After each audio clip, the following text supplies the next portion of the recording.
Alright, here we go. I'm gonna start taking this baby apart.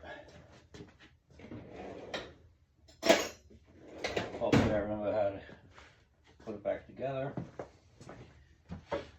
Be making a big mess. I'm gonna start by pulling the dry shaft out.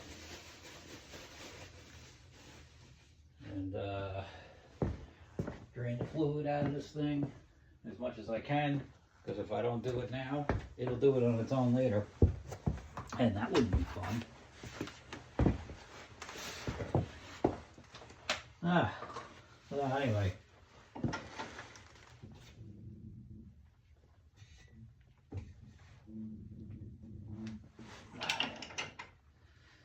Pain in the neck, these straps sometimes, because you can't really get a ratchet on them. So if you get threads that are chewed up or rusted or on like the U-bolts or anything, it's not fun, because I could use an open end wrench on here and crack them loose, get all the pressure off of it, and then just spin the nuts off by hand. That's if you have U-bolts that are in good shape. These ones are in pretty good shape, and usually if I have trouble with them, once I get them off, I'll run a I'll run a thread chaser over them and get the threads all nice. This way I'm not struggling to put it back together and struggling to get it apart again if I ever have to take it apart. So you'll notice, I don't know if you've noticed in the other videos, but I put this car in neutral before because I have it up on the cribs. And the last thing I want to do is take this drive shaft out of here and have the car roll off of one of these things on top of me. Because you'll see I got the jack under here, just, they add a little bit of pressure, keep a little bit of the weight off and stabilize the car a tad bit. But you can see I got the drive shaft, wiggles back and forth. That means there's really no pressure on it. So it's no real danger of it rolling. See? So there you go. Now, I gotta pull the drive shaft out of the transmission.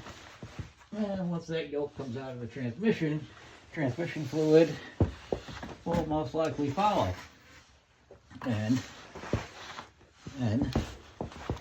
it will get all over the place.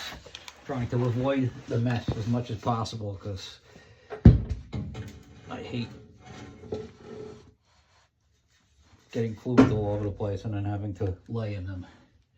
So luckily, I guess the angle the car's at right now, I didn't really get anything out of the yoke, out of the back of the tail shaft of the tranny. But I have this little plug, which usually comes in new transmissions, which will plug the end of this and keep the fluid from draining out. And I just push it in just like this, and she's nice and dry. No problems here. So, keeps it a little bit neater. Now, I have the luxury of, somebody put a tap in the back of this pan on this transmission, probably for a gauge. A transmission gauge. I'll try to bring you guys over here to see it. I can't see really what I'm looking at, but anyway, there it is. So if I crack that sucker loose, I could use it as a drain plug. And my finger, little finger, and it'll make it a lot easier. I like to get as much fluid out of it as I can right now, instead of waiting until I'm wrestling with this. It's going to be, a lot of times you try to keep the converter inside the transmission, because if you pull the converter out of that transmission, when you try and take the tranny out, that'll make a heck of a mess. And I don't like the messes. Okay, it's two wrenches.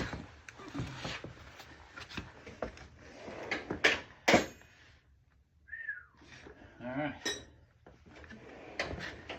The story of my life. Up and down, get a wrench, get that wrench. Nope, wrong size wrench, get this wrench. Okay. Drain this fluid out of here.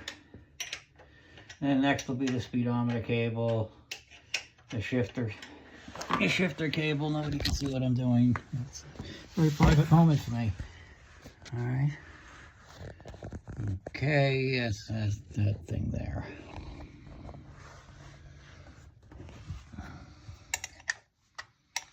Where do you see this mess? No, I'm just kidding. Hopefully it's not a big mess. Okay. Oh my God. See? Pulled pretty nice, actually. It's like brand new. Yeah. This is about as entertaining as watching paint dry. It's a good thing I can edit all this stuff. So all you guys get to see is the cool parts, not the boring stuff, like what I'm doing right now. Yep. Anyway.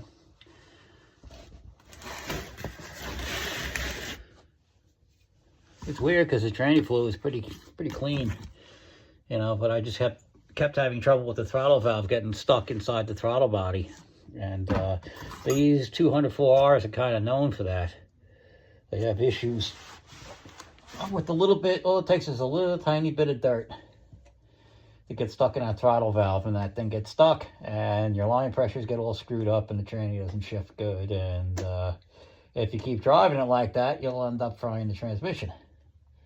So instead of taking this thing all apart and fooling around with it, these transmissions, I don't remember exactly how long they were around for, but they were only around for a few years in the 80s before GM just got rid of them.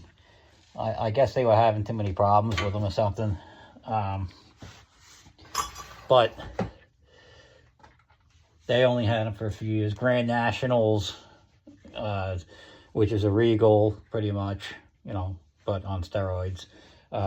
Any of your, I think it was any of the G-body cars. I think you could have El Camino,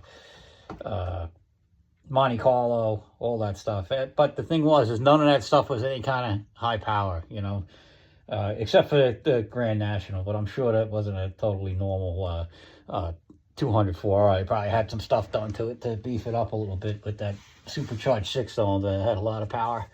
So anyway, I don't think it belongs in a full-size A-body GM. You know, the GTO is not a very light car. It's not the heaviest, but it's, you know, it definitely weighs quite a bit.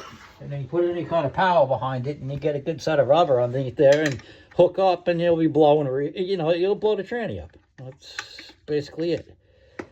But there's a reason why GM got rid of them pretty quick in the 80s. I guess, you know, they didn't want to deal with all the warranty stuff and all the trouble. Because I know a guy who worked for GM back in the 80s, and he even said they weren't the best transmissions. So anyway, you know, get that thing out of here. And, you know, maybe I can get the right wrench for this. Stop working like a weirdo. I was just getting lazy. And what's that? Looks like, yeah, looks like you guys can see what I'm doing. Hopefully. Get that out of there. Okay.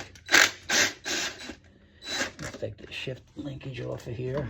Well, not really linkage, it's more of a cable than linkage. Put these bolts back in just for fun. I just resealed this thing too. I serviced this transmission a couple of months ago. And to be honest, it's like brand new inside, so it probably is a good transmission. It just needs a little love, that's all. Because it's sat for a very long time. This transmission was not you know, it's not new.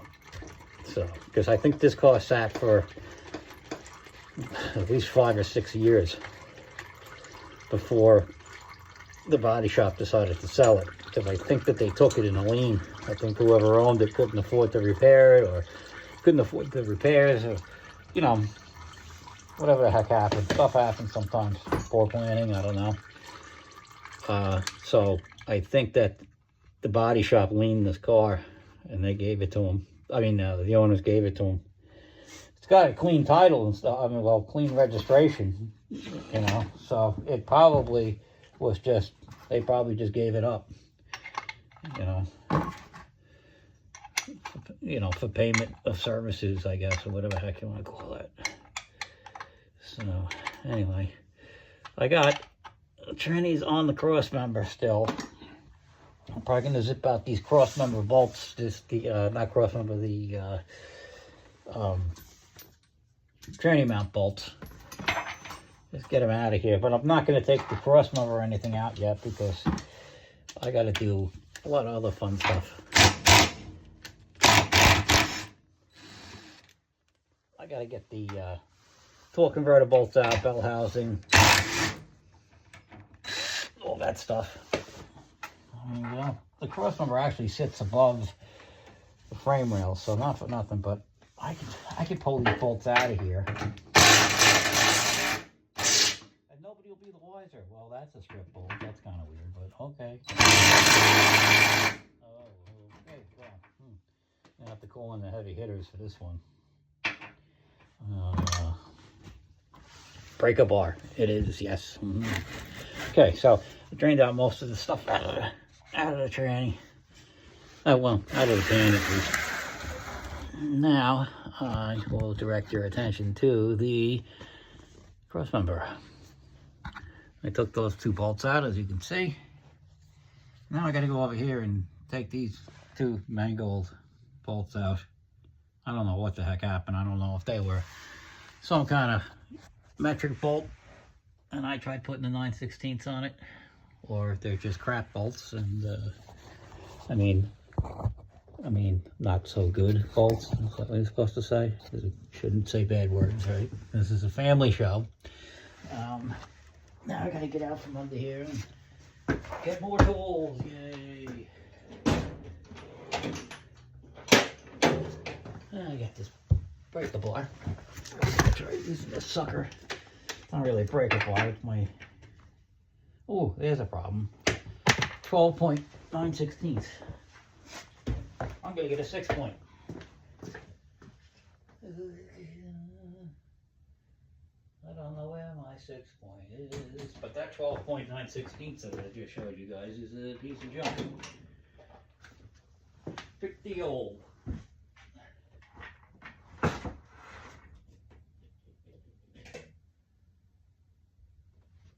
Okay. I got the big dog here. It's time to break some bolts loose. Yeah, that brings me to another thing.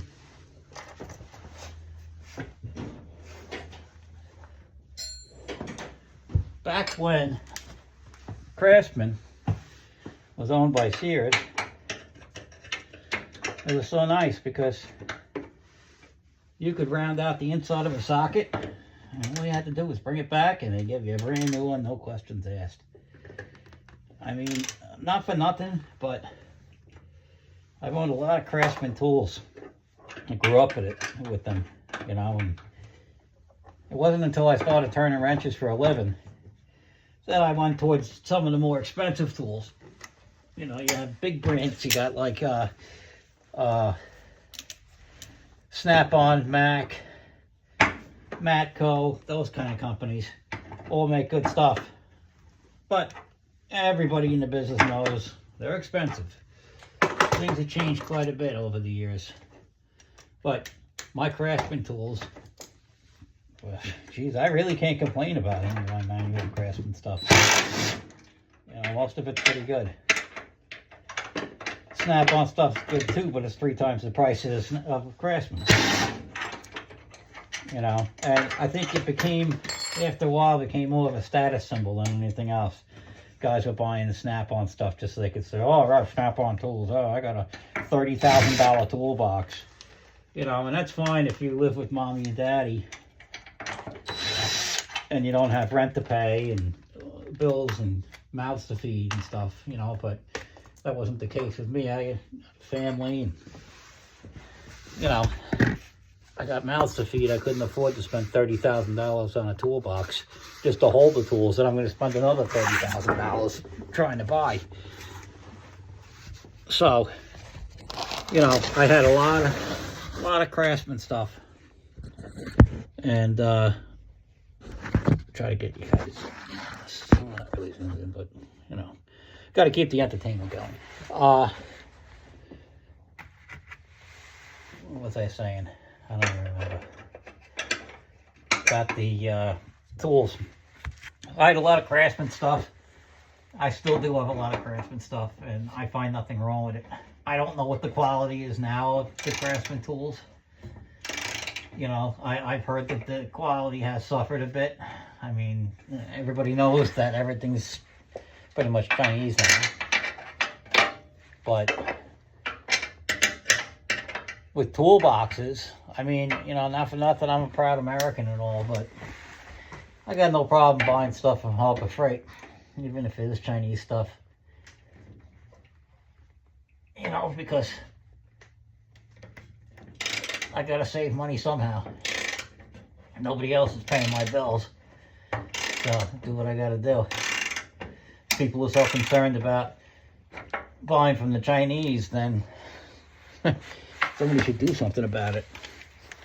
But, you know, I still try to keep my stuff American. And not for nothing, but you buy from Harbor Freight. Who's working at Harbor Freight? The little people that are helping you. They're Americans. So the money's, you know, money's going in their pockets too. They got jobs because, you know, people are buying Harbor Freight products. So I can't really say anything too bad about it.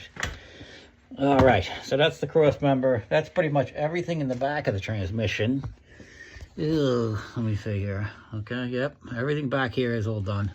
So now we got to do the transmission cooler lines. They run all the way up to the radiator. It just recycles hot fluid. It runs it through the radiator and brings it back as cool fluid. So I got to get that out. I have a detent cable which controls the shifting, the line pressure rather, which in turn controls shifting. I guess kind of does both. Anyway, I got to get that out of there. Got to drop this inspection pan down here, and then I have to do the torque converter bolts and bell housing bolts. So I'm going to save you guys the torture of making you watch me do that, and I'm just going to do it, and then when I come back, or you come back, that will be done. And maybe the transmission will be laying on the floor upside down, spilling shit all over the place. I don't know. Oh, there we go. I said a bad word again.